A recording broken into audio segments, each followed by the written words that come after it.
Can you lend on buy and hold, fix and hold, and long-term rentals? Well, the answer is yes.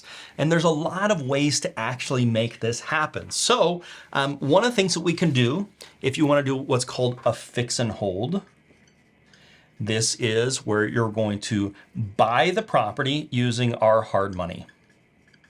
You're going to renovate the property using hard money. You're going to rent the property and then you're going to refinance into a long-term 30-year loan.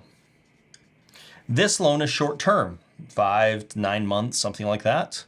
This is going to be higher interest rate, higher risk. This is a long-term loan that's going to be at market interest rates. It'll always be a little bit higher than what you're going to pay to go get your house. Now, one of the things a lot of people don't realize is when you're refinancing, you can go to a traditional bank, credit union.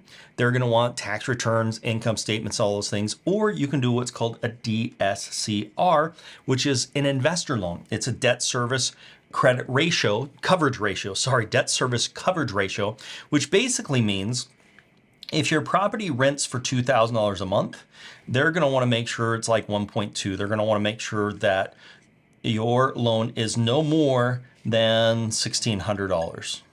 So they're going to want to see that 20% spread in there to make sure that you've got some equity, but they're not going to be doing all of the due diligence. They're not going to be looking at your credit, your background, and those things. They're going to want to make sure you don't have judgments and collections, but they're not going to be looking at your debt to income ratio or any of those things.